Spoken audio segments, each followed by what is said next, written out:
Blacktop with Kristen Davis, Lachlan Monroe, and Meat Loaf. Yeah, that changed that movie. I did one day's work on that film, but that film changed my life. Blacktop. There we go. I like Kristen Davis is my all-time favorite actress. Actually, in 2015, she came to Memphis, and we were still getting finishing up our master's in film at the time. So, and I find out it's like for a documentary she did about saving the elephants, and so I emailed the coordinator putting it on. I'm like, I'm a film student in town, about to have my master's soon. You guys need any help? I'll work for free. She's like, actually, we don't need any help. And I'm like, crap. And she's like, but we do need help with the silent auction. And I'm like, yeah, he was obsessed with Kristen Davis growing up. Yeah, so finding out she was in town, he was like, I was like, I'm going to. No, he's like, I'm not going to go. I can't handle it. We're like, our family. Our family like called me. You have to go. They're like, yeah. So and I bought a brother ticket. Like yelled at you. He's like, you better go to that event. Yeah. So I buy a ticket. So he ends up swindling away, to get a position, helping out. I'm volunteering the whole time. I don't really end up helping at all with the silent auction.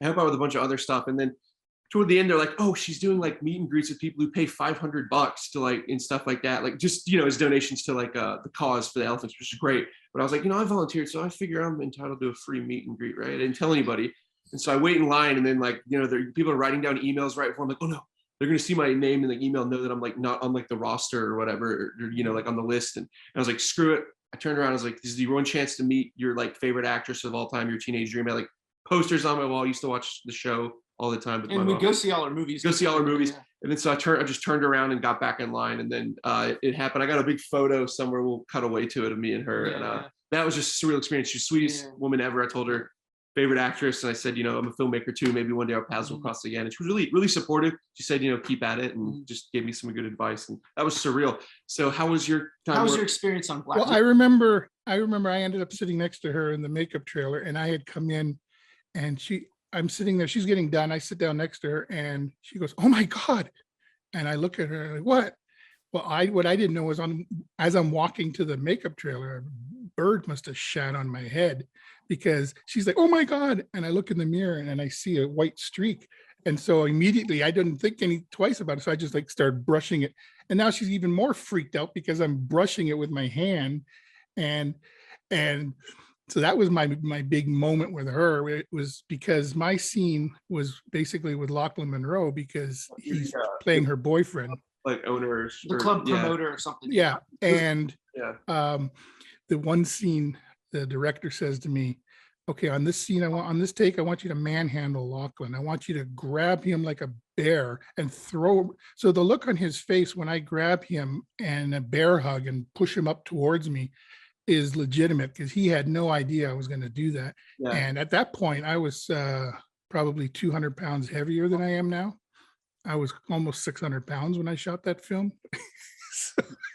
But what I mean by that film changed my life is because I worked on that film. A lot of these films, what you don't realize is that these films, they come to town for a month, they shoot, and then they leave.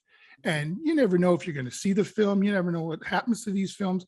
But what I did know was that it was going to be an HBO film. We didn't have HBO in Canada at the time, but I wanted to see this film. So after it had been out, I went online and I thought, well, how am I going to find a copy of this film? And this was before it was going to be on DVD or anything. It was just a TV movie. And I thought, well, Meatloaf's a big enough name. He must have a fan club or an internet presence or something. So I found the official international Meatloaf fan club, and they had a message board. So I went through about 6 months worth of messages looking for somebody that had mentioned Blacktop.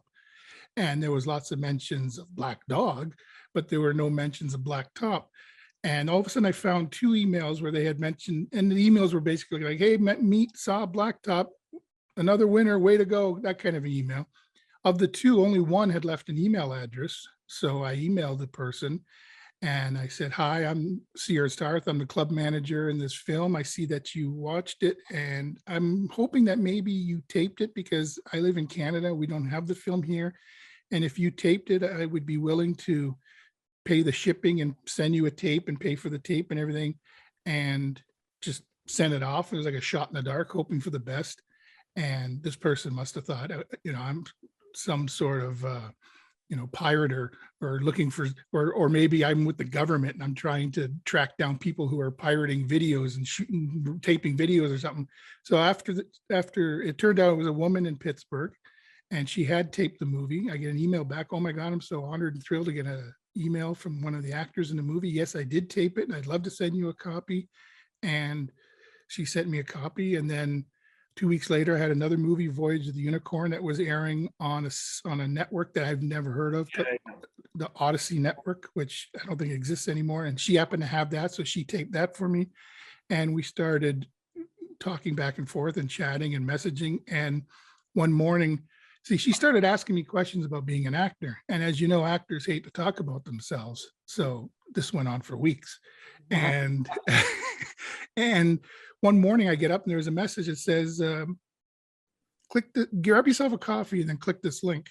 So I grab myself a coffee, I click the link. And unbeknownst to me, I didn't know that she worked for an internet company. She was a project manager and a web designer. She had taken all the film, all those stories I had shared with her, all the anecdotes. She'd taken all the photos that I'd shared with her over this few weeks, and she put together the unofficial Ernst Harth website. And I was so blown away that a stranger would put all this work into it that I said, why don't we work on this together and make this the official Ernst Harth website? And so we did, and we started chatting more and sharing more and talking more. And then one Wednesday, I sent her an email and I said, okay, here's the deal. We can go back and forth with all these messages and all these emails and all the chatting that we're doing. And this was back in the day of the AOL Messenger, was basically how everybody talked. And I said, but the only way we're going to know if we're truly compatible for each other is if you come here this weekend. This is on a Wednesday. She's in Pittsburgh. I'm in Vancouver. And I just sent that email off. And five minutes later, I get an email that says, other than air and hotel, what do I need to know? I was like, uh-oh, you better want this because it's happening now. So that weekend, she showed up. I met her at her hotel. We spent the entire 5 days together. And she went back to the States. And then she came back 6 months later. She rented a condo in Yaletown in downtown Vancouver. She was there for a month. 2 weeks into her stay, I said, I don't know what's going to happen with us, but you have a 6-month visitor visa. And if you want to move in with me after your lease is up here at this condo, I can promise you the best 6 months of your life. That was February 22nd that she moved in with me. May 19th, I proposed, and June 2nd, we got married. And in this coming June, we'll have been married 20 years. Wow. Man, I had no idea you had such a connection to that movie. That's how I met my wife. I went online looking for a video and I found a wife. This back and forth. And and you dug so deep just to find somebody to get a copy, and you found her. That's like fate, man. That's fate, man. Yeah, that's amazing. Yeah. And our joke is most people go on the internet looking for a wife and they find a video. We did it the other way around. Yeah. But when you realize all the what ifs, because she wasn't gonna tape it. She was gonna watch it, but then she had to run some errands. So then she ended up taping it. And if she hadn't taped it, then there wouldn't have been any reason for her to get in touch with. It's like all the different things. Yeah. She wouldn't have she hadn't seen Meatloaf, but because she saw a bunch of commercials for his Storytellers tour, she decided that'd be fun to go to. So she went there. She didn't get a program, but she saw the person in front of her had a program. So she grabbed the program and asked her if she could look at it. When she looked at it, that's where she saw the website address for his fan club. So it's like all these little what ifs. If she hadn't have grabbed this, if she hadn't have done this, and yet here we are in June, it'll be 20 years marriage, all because I wanted to get a copy of myself working with Meatloaf. Yep. Congratulations, you guys, man. And thank you. My wife, we joke, my mom used to always say, you're never going to meet anyone if you don't leave your room. Well, I didn't even have to get dressed and I met someone. Oh, yeah. And the crazy part is that that's when I was at my heaviest. So it's like, if someone can see you at your heaviest and still fall for you, and it was all because, over the internet, you get to know someone from the inside out. Mm-hmm. You get to see how the person ticks, and you get, and when she came over here that first weekend, the first 5 days that she was here, I started showing her old home movies of me and my grandparents and stuff. And she says right then is when she knew. She says, because if you're on like a first date and you start showing old home movies of you and your grandmother, that you're a different type of person. You're not all about you. And we hit it off, and now she works from home. I work from home. Our office desks are right beside each other. So we're beside each other all day, still not sick of each other. That's rare. So, Yeah. That's good. and she wrote a book of poetry that was on Amazon. It's called Her Rambling Heart, A Journey Through Love. And it's basically poetry and essay about love, and basically how we came together and all her relationships leading up to me. And then in 2013, I wrote a one-man show for the Vancouver Fringe Festival called The Rock Star and Me, about how Meatloaf played into my life at 3 different times in my life. And I didn't realize that he was like this guidepost in my life. He played an important role in my childhood. He played an important role in my adolescence. And then he played a role in me finding my wife. And so I wrote a show about that. I think there's a clip on YouTube from that show. It's a scene about me talking about going for ice cream with my father, which wasn't about going for ice cream. But yeah, Meatloaf was someone I grew up with as a father figure, because even though I had a dad, my dad was a bit of an alcoholic and had no interest in my flights of fancy. And I spent a lot of time in my bedroom by myself, and I'd play, in my head a lot. I would have a tape recorder, and I'd, record talk shows, and I'd be all the guests on the talk show, and I'd be the guy hosting the talk show. And so I spent a lot of time in my bedroom entertaining myself. And one day my dad, just to briefly tie in my dad comes to my door and he goes, "Hey, I saw this when I went to get some smokes. I think you'll like him. He's fat like you," and throws the Bat Out of Hell album on my bed.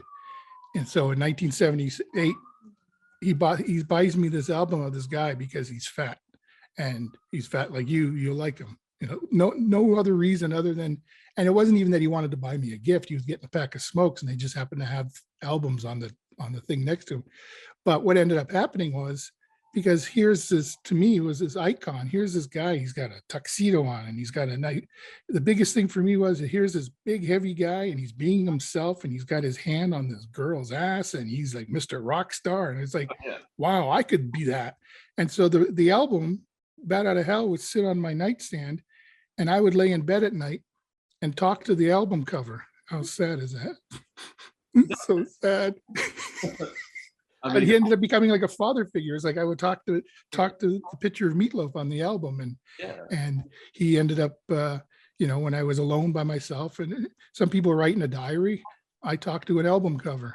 Oh man! And you ever get to talk to Meatloaf about how much of a fan you were? And then on set with him, must have been surreal after all that. Well, yeah, but the second time I met with him, so I had built up this relationship with him as like a father figure, as someone that I could talk to about basically life. And then when I basically got kicked out of the house when I was 17, 18, moved on my own, and I ended up going on student welfare because I was still going to school. And I was like, I gotta figure out what to do with my life. I should get a job, or I should go somewhere or do something. And I went to this nightclub that was in town, Stages, and I walked in and I said, I'm looking for a job as a doorman. I had just turned 19, and so I was old enough to get a job because the drinking age is 19 up here. So what is it where you are? 21. Yeah. It's funny, my dad used to tell me, he said the drinking age here was 18, and then when he turned 18, they changed it to 19, and when he became 19, they changed it to 21, and when he became 21, they put it back to 19. So he's just like, I'm never gonna get to legally drink. My mom, I think she was 18, and then went like a year. Went to 21 while she was like still 19 or 20, like in the 60s. So I go to this bar, and they say that I can go sit down and fill out this application. So I'm filling out this application, and all of a sudden I hear a noise, and I look up, and Meatloaf, the Meatloaf, is on stage in this little 400-seat nightclub, and he's getting ready to do a sound check. I had no idea that he was in town, never mind performing at this bar. I happen to be sitting now in this bar, filling out this application, and all of a sudden I hear a cappella, he's singing Ave Maria on the microphone, a song that I've looked on the internet, I've searched forever. There's no mention of him ever singing this song anywhere, but he was doing his sound check and he was singing Ave Maria a cappella. And me, as this person who has grown up with him as like a father figure, I look up and it was just like this light from heaven above him and he's singing and I'm just crying. I'm 19 years old. I'm sitting in this dark nightclub crying and Meatloaf is singing. And I ended up getting hired.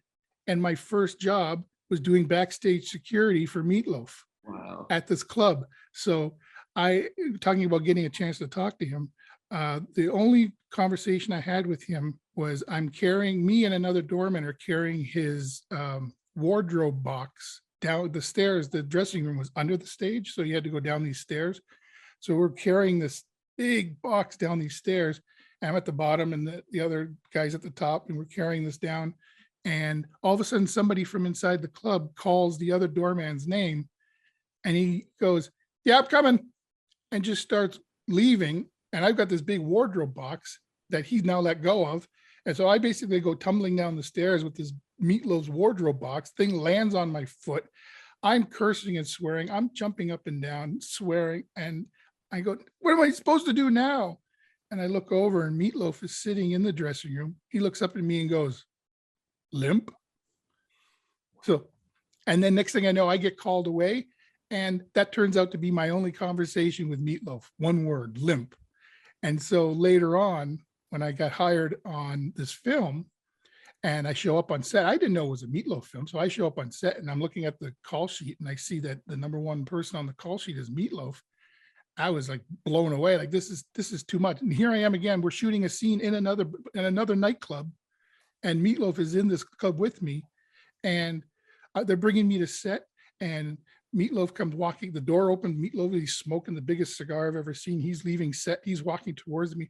And I'm about to just like tell him how much he's meant to me and how he's such a role model and this whole experience of working at this and my brain starts going around in circles. I don't even know my name, who I am, where I am, and nothing. And I go, I worked with you at a club in Kitchener. That was the only thing I could get to come out. And he looks at me and goes, Stages. And that was the name of the club. And I was so blown away by the fact that he remembered the name of the club that now I'm just standing there with my mouth open, staring at him. And he must have thought, this guy's a weirdo. And he just left. So my two big times meeting Meatloaf ended up in one word conversations, limp and Stages. So it was like, at some point, I got it. They did an article in the Vancouver Sun about how I met my wife and the whole Meatloaf connection and everything. And I've sent that article to him, and I sent a copy of some of the poems from my wife's thing. I've sent things to him, but I don't know if he's ever heard from. I've shared the story with Lachlan Monroe, who I worked with on that film, and I don't know if he's ever passed it on. But it's amazing how you never know who's going to mean something in your life. Yeah. And if you had told me that Meatloaf was how I was going to find my wife, I would never have known. So one day's work on a silly film turned out to change my entire life. Man. So that's what Blacktop means to me. Yeah. Wow, for sure. That's all. As fans of yours, that's awesome to hear that. That's a cool story. Great story.